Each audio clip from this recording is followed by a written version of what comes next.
This is CBC Nova Scotia News. Fatal warning. Halifax Alehouse bouncers were told not to be physical with customers before a 2022 death. Doctor Hub inside Cape Breton University's new medical campus. The NLL final is making its way to the Maritimes. And True North title. The Halifax Thunderbirds get ready to square off against Toronto in an all-Canadian final. We are going to see some sunshine this weekend, but there are chances for showers. I'll let you know what to expect and when coming up.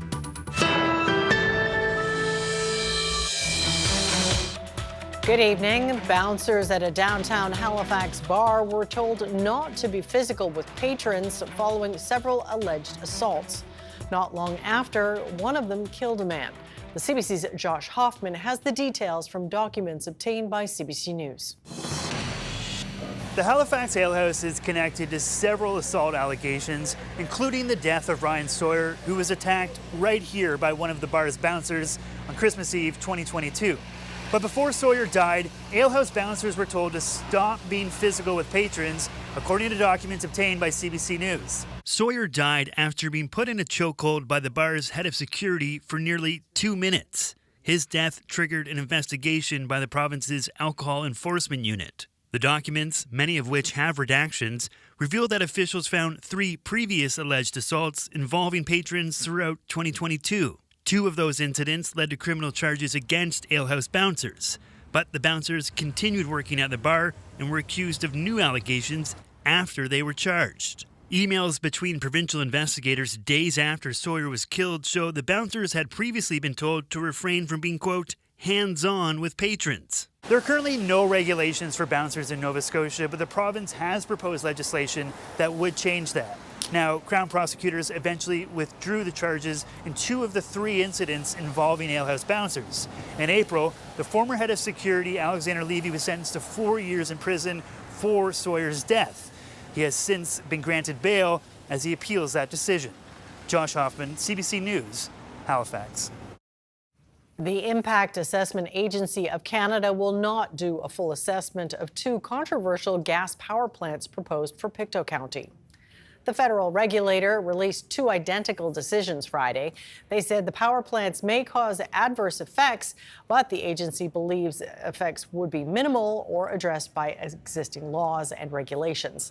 The projects have already received provincial environmental approval. Nova Scotia's grid operator wants the plants built, but has not yet selected a developer.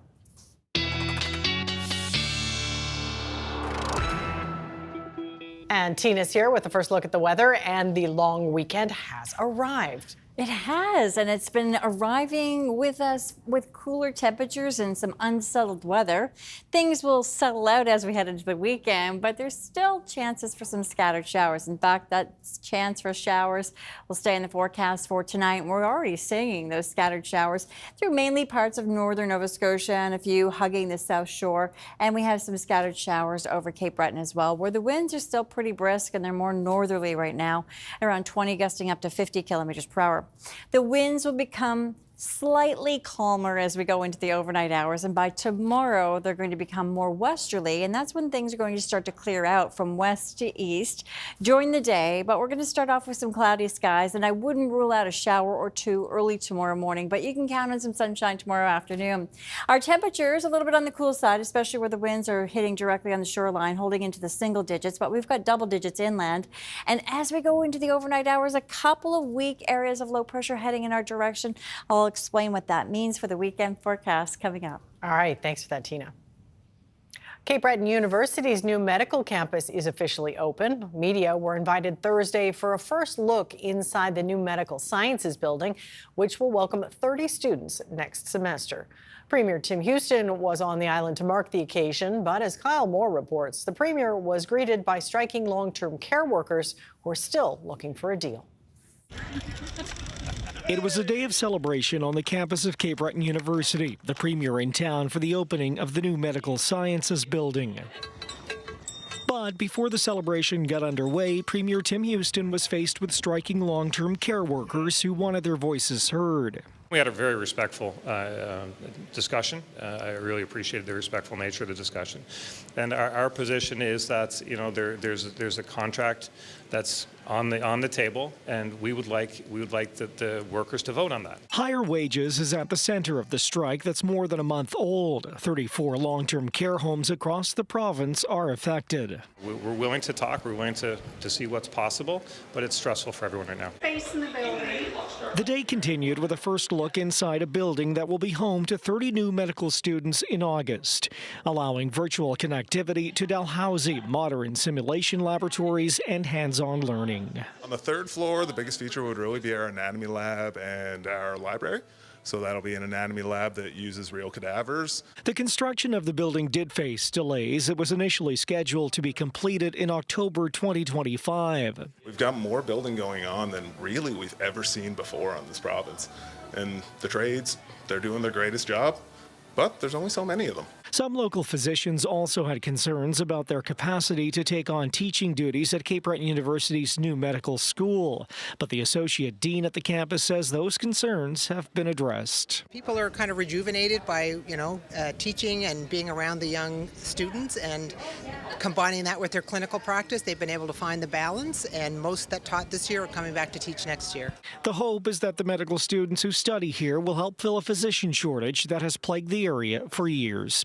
Kyle Moore, CBC News, Sydney. Healthcare workers across the province have been marking Nurses Week with a mix of high and lows. Some nurses are on the picket lines because of the long-term care worker strike. Others at Nova Scotia health facilities say they're struggling with the rollout of the new electronic medical record system. But for one nurse at the IWK, this week marks a fulfillment of a lifelong dream.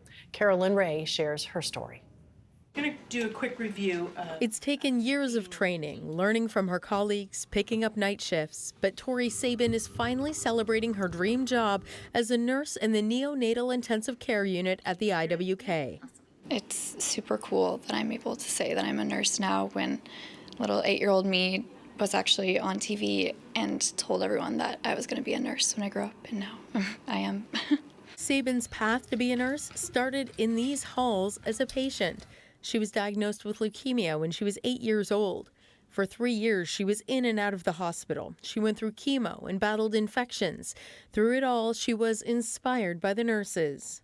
I just saw how the nurses really cared about their patients and how they would slow down and make sure that you understood what was going on and made sure you were comfortable. They would bring toys in to demonstrate how things were going to work, and it just showed me how they really cared about people, and I wanted to do the same for a kid.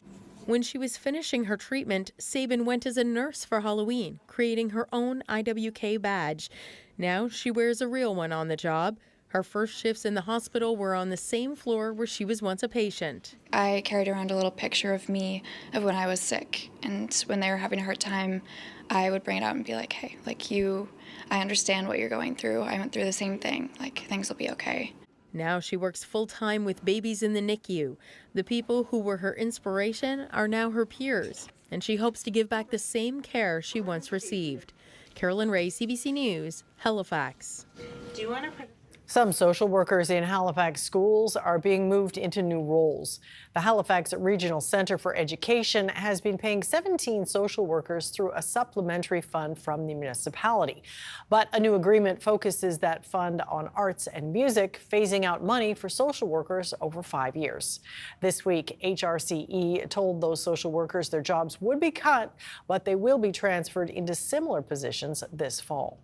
This time of year is stressful for every teacher anyway, and this level of stress has been increased. So my heart goes out to the school social workers this was dropped on their lap to say, hey, we're now going to uproot everything that you've known, and we're going to send you somewhere with a lot of questions, with a lot of unknowns. To have that uncertainty was going to have a profound effect on anyone. Day says the new positions will likely be school counselors, but may not be permanent roles. He says the union is urging the province to fill any gaps in funding. The province still employs 28 social workers in Halifax through the Schools Plus program. The McDonald Bridge in Halifax will be closed on Sunday morning to accommodate runners in the Blue Nose Marathon. People of all ages will be taking part. The CBC's Amy Ward brings us the story of one young girl who's lacing up to race despite a difficult diagnosis. 5-year-old Blake McDonald has juvenile arthritis, but that's not stopping her from running the 2K race during the Blue Nose Marathon weekend. So Blake lives a very typical life. If you saw her, you would never know that she's experiencing any symptoms. Blake was 15 months old when she was diagnosed. Stephanie Hiscock, Blake's mother, says they noticed something was wrong when Blake was very young. She stopped trying to walk or stand at 10 months. Like, I knew that there was something, but it wasn't an obvious symptom. So I knew something was different, but I didn't know what it was. So to hear a label put on it that it's juvenile arthritis, I felt relief. After trying different medications, they found one that works in the form of an injection. She's extremely brave every time that we have to do it. Of course, she doesn't come running and ask for it, but through Cassie and Friends, we've got the suggestion actually to have prizes at home. Cassie and Friends is a charity that supports kids and families managing the disease.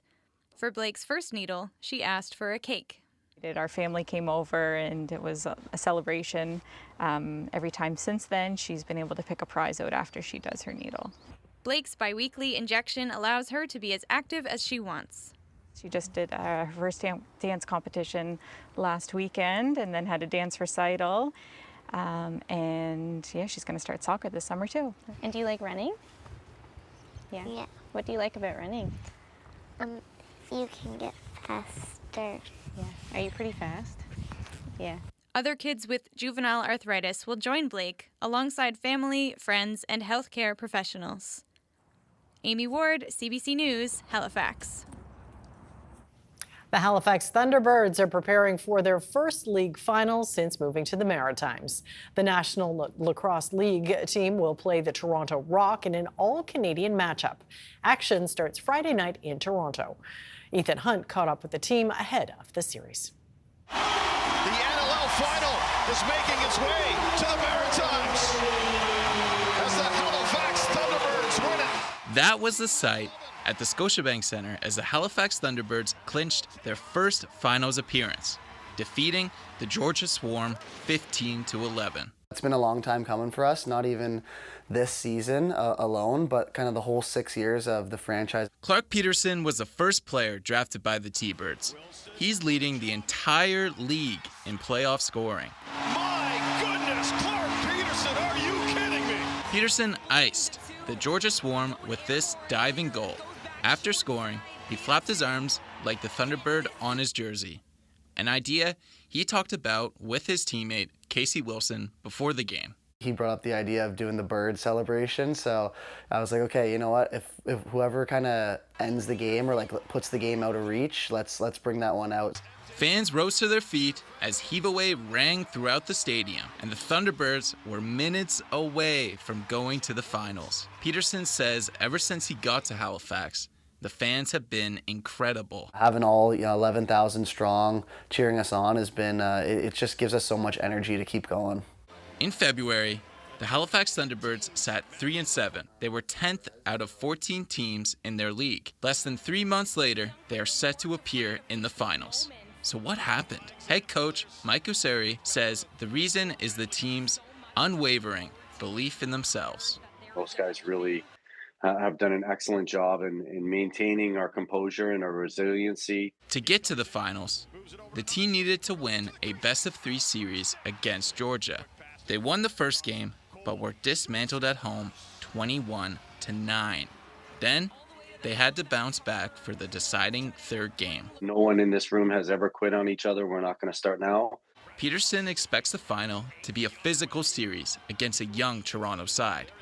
He and the rest of the team have their sights on bringing home the NLL Cup. It would be so special to the organization, the team, the players, our staff, the front office, Kurt, John, everybody here in the ticket office as well, that we've all grown so close with. The family members of our other players, like it's really just a family organization top to bottom. Ethan Hunt, CBC News, Halifax.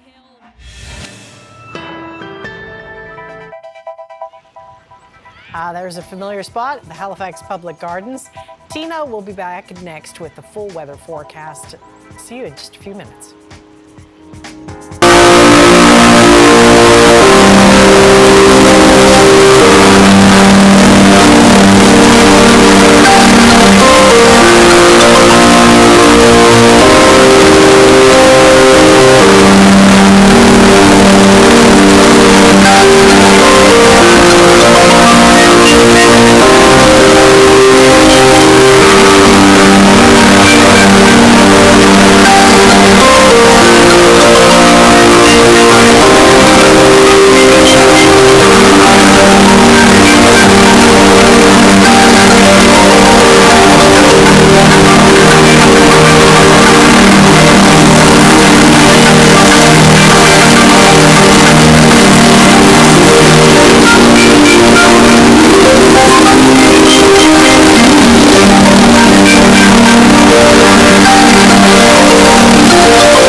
And we've got Tina back with her full forecast. So yes, the long weekend has arrived. Lots of folks looking forward to getting out and doing some stuff. The weather's pretty much going to cooperate, right? I think so, yeah. It's certainly temperature-wise. We're going to get warmer, and I think we need that, right? A little bit of warmth will go a long way, especially with some sunshine.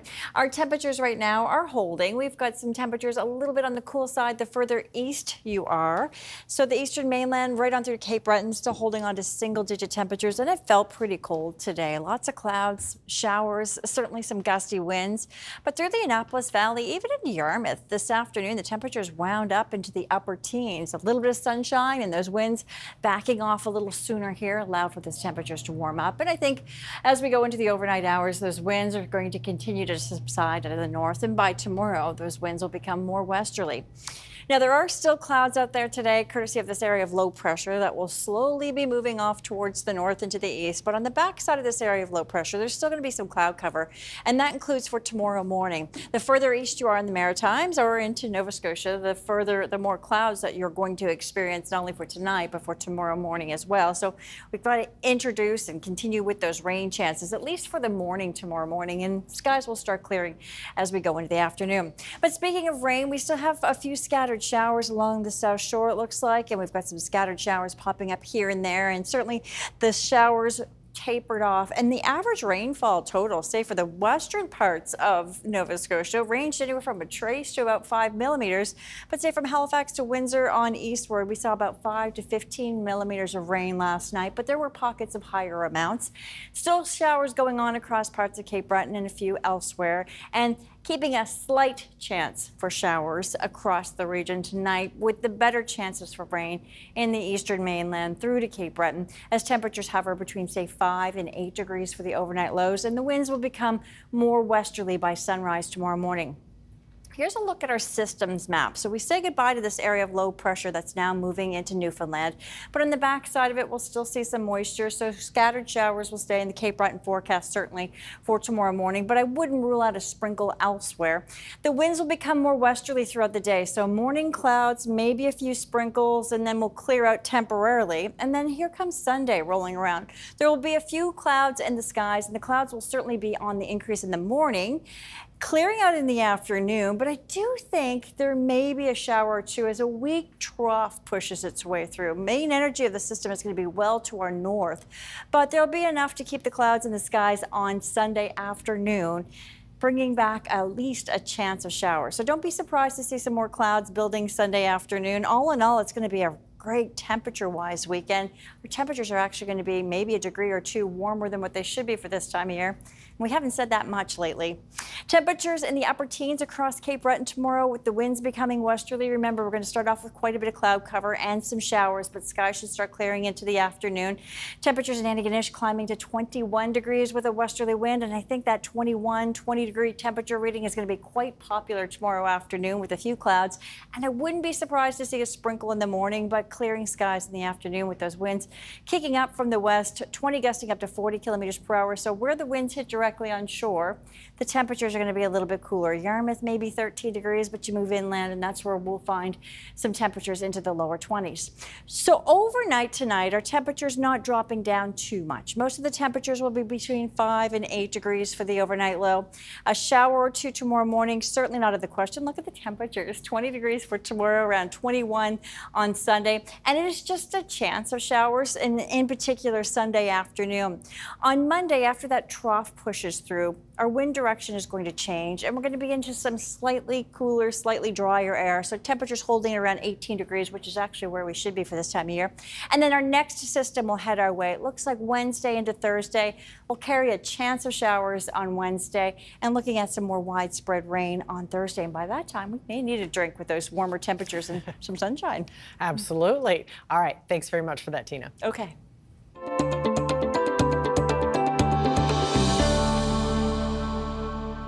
Two songwriters from Atlantic Canada are collaborating on a song about the idea of home. The new tune will debut on CBC Music and CBC Radio 1 this weekend.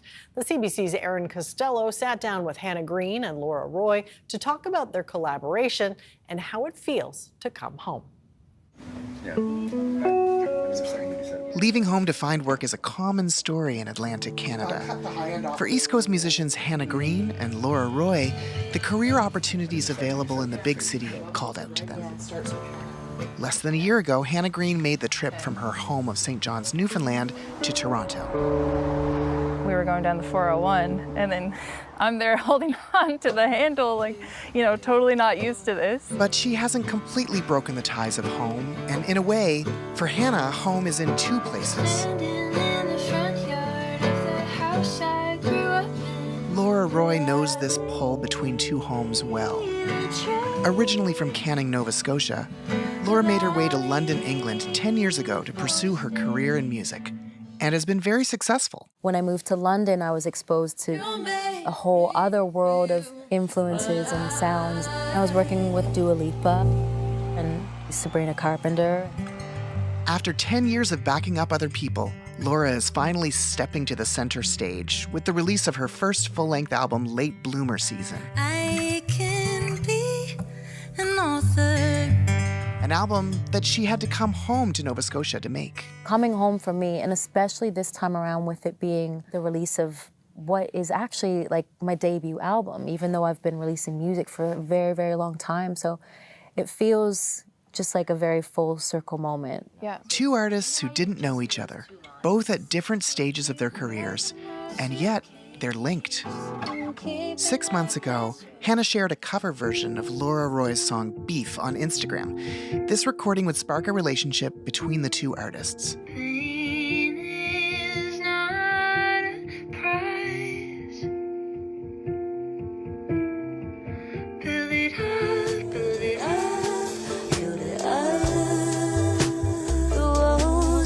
The cover version would open the door to an in-person collaboration facilitated by CBC's East Coast Music Hour. They were asked to write a song about the idea of home, and the result was a beautiful piece about the challenges of finding home in a new place, while longing for the familiarity of where you're from. The radio show brought Laura Roy and Hannah Green together in Halifax at CBC Studio 60 to collaborate for the very first time. I think what I've actually come to learn and accept is literally what we're saying in this song, that home can be two places, and that's actually such a beautiful thing and a beautiful concept to have two homes. Home is more than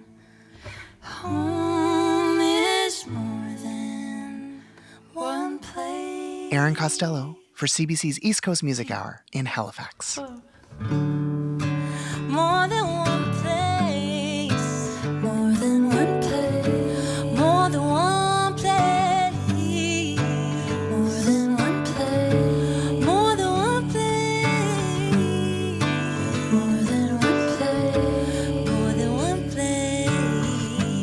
place, more than one place.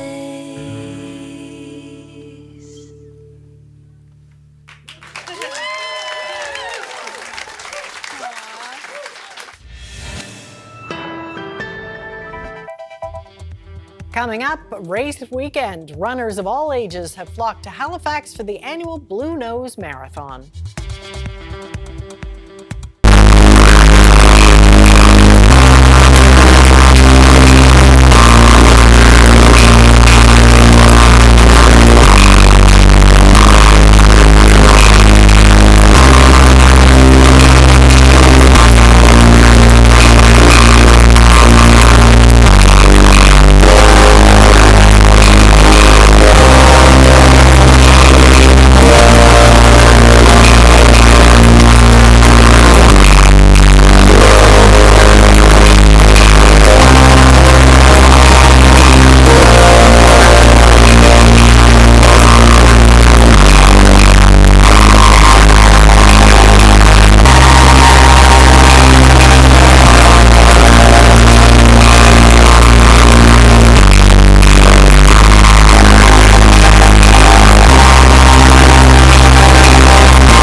Marathon weekend is underway. Thousands of people, from kids in the youth run to seasoned marathoners, will be hitting the streets of Halifax and Dartmouth. For more on this, we're joined by Sherry Robbins, Executive Director of the Blue Nose Marathon. So this is year 23. How do you keep it fresh, and what's new this year? What's new? We don't have a lot new, which we're happy about. We don't like to change our routes, so we're happy to see those staying in place. But we're here at the Amera Oval setting everything up. So we've added a few new experiential elements for our participants. So we're always trying to build on the experience for our participants and make it better and better each year. Well, what are those elements? So we put in a video wall. We also have we have run clubs that will be joining us with cheer tents along the finish line. We have about 10 cheer locations on Saturday out on course for the Purple Cow 5K, Doctors Nova Scotia Youth Run, so it's going to be a fantastic experience for them. I think we have about another 10 to 13 cheer locations throughout on Sunday for those participants. So really just trying to build on that experience for all our participants and keep them motivated as they're crushing their race, whether it be their first time or it be a PB. Really just want to bring lots of energy and excitement from the start through to the finish line and celebrate their achievements. And you've got an interesting theme this year, just one word called So. Right. So exciting, so memorable, so exhilarating, so breathtaking is the campaign for this year's Medavie Blue Nose Marathon. And your numbers are climbing back up to pre-pandemic levels. Yes, we're definitely back to pre-pandemic levels. This year we're expecting more than 11,000 participants, which is our highest participation in about 10 years. Wow. And the weather. It's very important to have good weather, because we know we've seen marathons when people are, dressed in garbage bags in the pouring rain. It looks good this year. Yeah, it looks good. I'm really excited to have photos that do not have dark clouds and puddles on the Amera Oval. We're going to have some videographers, so we're really looking forward to have sun in our photos and in the video work that's being done on race weekend. And the temperatures seem pretty good too. Temperature's good. Temperature's getting a little bit warmer than I would like to see for Sunday, especially for our marathon participants that are going to be out there, potentially past the 4-hour, 5-hour mark. But we've put some sponge locations in place in the north end as they're making their way through the north end the second time. And we also have put extra water cups at all of our hydration stations. So water isn't an issue. Thanks to Halifax Water, we tap into the hydrant. So we have no shortage of water, but we've stacked the stations with more cups just in case. And you mentioned the Doctors Nova Scotia Youth Run. For you personally, what's it like to see so many kids out there hitting the pavement? Yeah, it's fantastic. We'll have about 4,000 youth that are taking place, and also their parents and grandparents with them. So just the sheer energy and excitement. We've actually started to have multiple wave starts for the youth run because there's so many. So we're trying to spread them out a little bit on the course, and as well as they come through the finish line, so we don't have those congestion points. And they're going to have great weather, which is fantastic for them. I remember a couple of years ago when we had a really sunny Saturday, they were sitting up on the hill and really just staying in the celebration zone, which is what we want to see in gathering. Yeah, well, what is your advice for people who are just here to cheer folks on? How do they find the best spot and also navigate the traffic and the roadblocks? The traffic, I would encourage them to go to the website, blueноsemarathon.com. So we have, under the event info tab, we have all the road closures, parking bans listed. We also have our route maps posted. It can be a lot of information to navigate, but there are parking bans and road closures throughout where the routes take place. So I would encourage people to get out early. If you're coming to the start or if you're coming to the race, to come here early. Think about other modes of transportation. We have Bike Valet with Halifax Cycling Coalition, so people can ride their bike here. They can also take transit. So think about other ways to get here. Use that as your warm-up to get to the race start, and perhaps walk here or an easy jog. Right. Beyond the finish line, though, charities are also a big part of this. Yes. How has that gone this year? That's gone fantastic. So we have 80 charities that are participating. Many of those are returning charities. With the support of Medavie, they've been able to receive 5 race entries to help drive their fundraising goals. Our fundraising dollars are up as well, which is really encouraging to see, because we know that there's a lot of increased costs that are going up, but to see people still supporting and giving to our charities is fantastic. So fundraising dollars are also up this year, which is great to see, and really great for those charities that are making such an impact in our communities here and beyond. And your tips for the folks who are participating?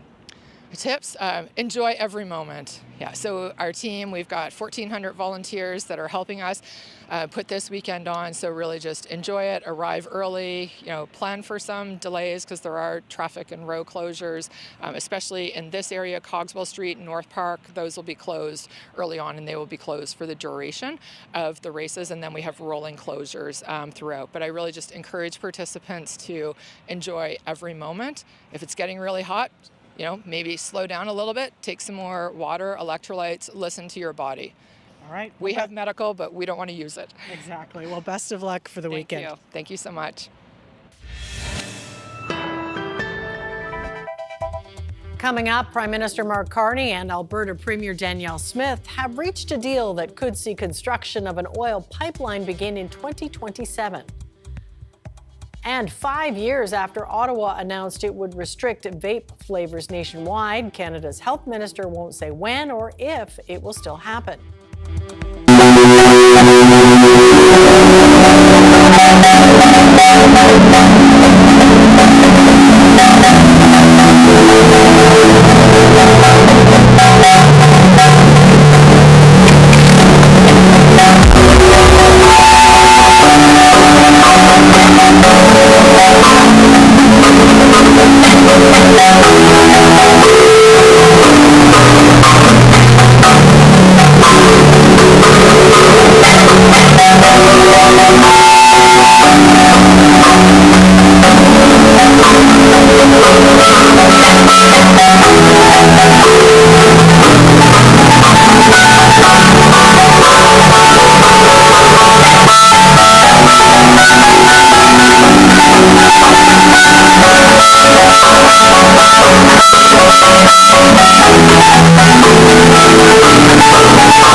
Welcome back. U.S. President Donald Trump has wrapped up his summit with Chinese leader Xi Jinping. The meeting had spectacle and shows of camaraderie, but did it have a winner? Aaron Collins reports on the issues raised and whether concessions or promises were made. from the beginning, Donald Trump's visit to China full of ceremony. Beyond the pomp surrounding the two-day summit, the president was full of praise for Xi Jinping. You're a great leader. I say it to everybody. You're a great leader. Sometimes people don't like me saying it, but I say it anyway because it's true. I only say the truth. But while the vibes may have been positive, few concrete agreements emerged. On Iran, both leaders say the Strait of Hormuz should be fully open. No surprise there. China gets more than a third of its oil via the vital shipping route, and the U.S. needs it open to bring down global energy prices currently pinching American consumers at the pumps. But no commitments from China on actually making it happen. I'm not asking for any favors, because when you ask for favors, you have to do favors in return. We don't need favors. We've wiped out their armed forces. For China, it's Taiwan that appeared top of mind at the talks. China's leader warning that mishandling that issue could lead to conflict. Support for Taiwan long a clear objective of U.S. foreign policy, but asked if he would use force to defend Taiwan from China, Trump was less clear. I don't want to say that. I'm not going to say that. There's only one person that knows that. You know who it is? Me. I'm the only person. That question was asked to me today by President Xi. I said, I don't talk about that. Also unclear the future of a $14 billion deal to sell arms to Taiwan. The president saying he hadn't decided yet if he'll go forward with it. The president did say he closed deals to sell hundreds of Boeing jets to China and get more access to China for American agriculture producers too. But on the bigger questions confronting the two superpowers, less clarity, meaning they'll all likely come up again when the two leaders meet in the fall. Aaron Collins, CBC News, Washington. Prime Minister Mark Carney and Alberta Premier Danielle Smith signed a new carbon pricing deal Friday that could see construction of a pipeline to the west coast as early as fall of 2027. Ottawa says the pipeline could be declared a national interest project by October. David Thurton has the latest. A scene hard to imagine. A Conservative Albertan Premier, a Liberal Prime Minister, together on the same stage, advancing a potential pipeline and Canada's most important climate policy. These milestones bring us significantly closer to building a West Coast pipeline, expanding our access to global markets, and creating jobs and prosperity here in Alberta and across Canada. The agreement commits to these potential timelines. July 1st, a pipeline application gets submitted. October 1st, it's eligible to be fast-tracked under law. September 1st, 2027, shovels go into the ground. All of this was helped in part by an agreement on another sticking point. Today, as you've just heard, Canada and Alberta have agreed to create markets that deliver an effective carbon price. Both sides agreed to raise the actual carbon price big polluters pay, from the lows of $20 per ton to $140 by 2040. This is Canada working. This is Canada and Alberta working together. As for a pipeline, a number of issues still need to be resolved, including finding a private sector builder and resolving issues that the BC government and First Nations have. David Thurton, CBC News, Ottawa. There is a new target for the Trump administration in its ongoing trade war with Canada. This time, it's mushrooms. A U.S. government fact sheet says the country will be hitting fresh mushrooms from Canada with tariffs of between 1.6% and 5%. The U.S. is arguing that Canadian mushroom growers are being unfairly subsidized. This is happening as negotiations are looming for CUSMA, the trilateral free trade pact between Canada, the U.S., and Mexico. The three countries must decide by July if they want to renew the trade agreement. Well, months after launching a crippling fuel blockade against Cuba, the U.S. appears ready to launch new steps against the island nation. The CIA director traveled to Cuba on Thursday, and there are reports that the U.S. is preparing to file criminal charges against former President Raul Castro. Willie Lowry has the latest details from Washington. This was the latest effort by the Trump administration to increase pressure on the Cuban government. CIA Director John Ratcliffe met with his counterpart as well as with Raul Rodriguez Castro, the grandson of former President Raul Castro. And Ratcliffe's message was simple. The administration is willing to engage on economic and security issues only if the Cuban government is willing to fundamentally change. President Donald Trump has openly mused about possible regime change on the island nation, and Secretary of State Marco Rubio, speaking to NBC yesterday, said that the current Cuban government was quite simply unable to help its people. The current model they have it's not just it's broken. It doesn't work, and it'll never change as long as the people that are there now are running it. They are closed-minded, unfortunately. Cuba's energy infrastructure is in tatters. It received almost all of its oil from Venezuela, which dried up following the U.S. capture of President Nicolas Maduro. And the U.S. has placed a punishing blockade around the country, leading to rolling blackouts that often last as long as a day. On social media, Cuba's president called it a genocidal energy blockade, which really shows you the level of severity that Cuba is currently facing. Meanwhile, the U.S. media is reporting that the Department of Justice is preparing an indictment against Raul Castro. He is, of course, the 94-year-old brother of Fidel, and he led the country from 2008 to 2018. The indictment is expected to center on the downing of 2 planes in 1996 belonging to the humanitarian organization Brothers to the Rescue. Castro, while retired, still holds a significant amount of influence in Cuba. President Trump, speaking aboard Air Force One, said he would not comment on the indictment just yet. They are really a nation or a country in decline, so we're going to see. We have a lot to talk about on Cuba, but not maybe for today. Before the indictment progresses any further, it needs to go before a grand jury. There's no word yet on when that might happen. Willie Lowry, CBC News, Washington. Africa's top health agency has declared an Ebola outbreak in the Democratic Republic of Congo. At least 65 people have died there from the disease, and 245 suspected cases have been reported. This is the country's 17th recorded outbreak of Ebola. There's no proven cure, and while the disease is rare, it is highly contagious and often fatal. Tests will determine the virus strain and whether approved vaccines will be effective against it.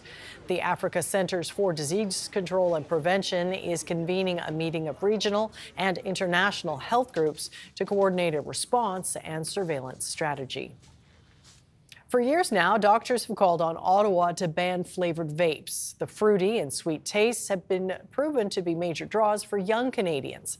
Now, new research suggests that banning flavored vapes can have a positive impact. So, will the federal government act? Here's Marina von Stackelberg with the response. After decades of smoking, Jacob Walashin had to kick a new addiction, vaping. The vape did help him quit more harmful cigarettes, but the flavor kept him coming back. There's banana, mango, pineapple, ice. You look at the flavors and it's like a whole cocktail. They don't need that much. They should definitely have at least heavy restrictions, if not full-on ban. Research shows the flavors are also what attract youth to vaping in the first place. That's why the federal government has been promising to restrict flavors to only mint, menthol, and tobacco for 5 years now. But it hasn't done that. And the health minister won't say when or even if it will still happen. So why not just act now? Now is when? Now today? Well, as I said, I am working, I am on it. I know the issue, I know the stakeholders ask. I am working with my team, the provinces and territories, and I will have more to say very soon. Some provinces have acted. Now, new research from the University of Waterloo suggests that in provinces that banned flavors, teenagers appear to be vaping less. Despite restrictions, there also appears to be no significant uptick in the youth smoking rate.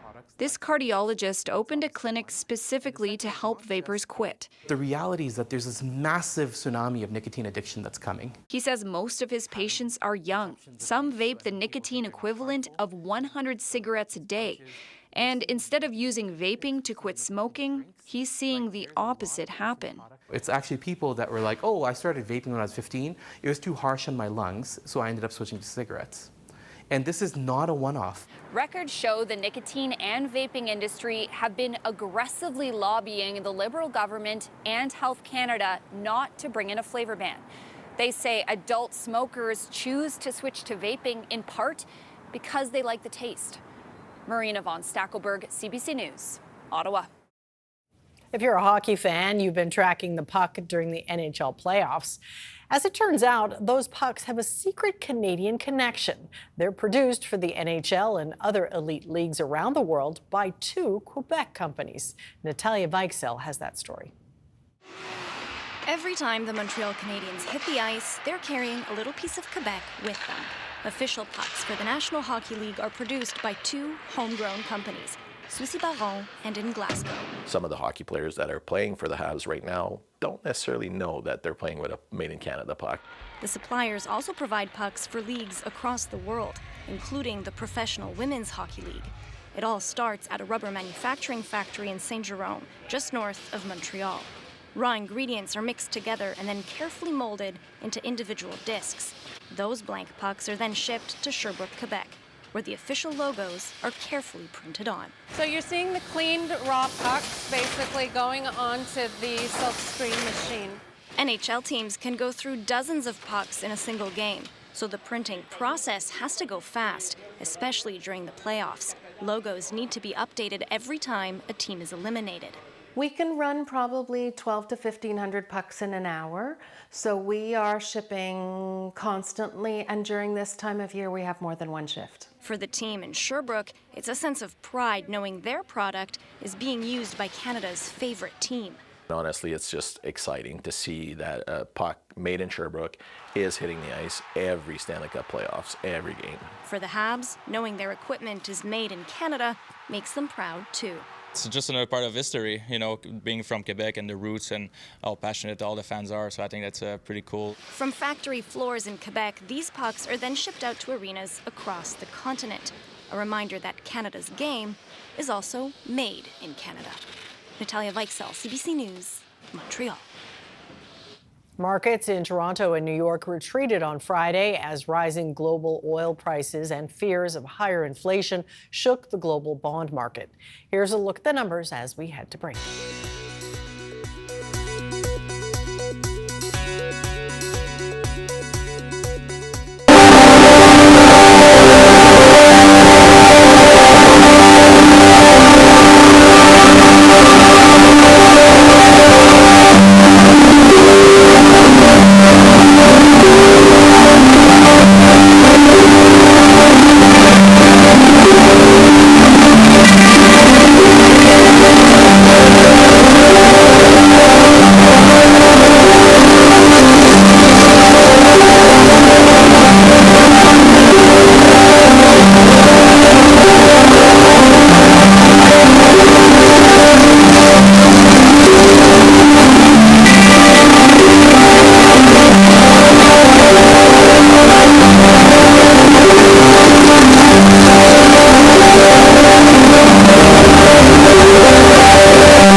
And we're back to wrap things up. So this weekend sounds pretty good if you want to, get in the garden. I know the lawns have to be mowed. Yeah. They're getting kind of shaggy. Yeah, so, a lot of people don't mow in May, though. That's true. To keep the flowers for the bees that need them, right? Yeah, so, but you can do some gardening for sure. Let the grass grow.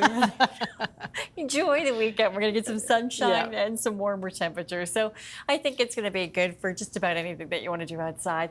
There are a couple of chances for showers tonight as well as early tomorrow morning, but the shower chances are just minimum. Not for everyone, but there will be some spotty showers. You can see the clouds are really thick in the eastern mainland through to Cape Breton, where Cape Breton had the most rain last night and the highest of the winds.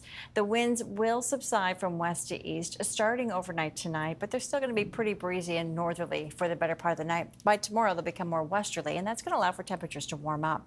There goes that area of low pressure that brought us the rain last night. It wasn't widely spread and evenly distributed, and that's going to be the case over the weekend. We've got chances for showers for Cape Breton for tomorrow morning, and I wouldn't rule out a shower elsewhere. And then on Sunday, some moisture comes in our direction courtesy of a trough that pushes through. So a scattered shower into the afternoon, not out of the question, but again, it's going to be one of those things where some folks get a few showers and others stay dry with a peak of sunshine. Take up the temperatures for the weekend, Saturday and Sunday into the lower 20s. That trough pushes through on Sunday, so slightly cooler on Monday. And then the next best chance for rain will come our way Wednesday into Thursday, with a stretch of almost 20s every day and lots of sunshine. I think by Thursday we'll need to see some rain. Yeah, but it's nice to see those 20s on the board, isn't it? It really is. Excellent.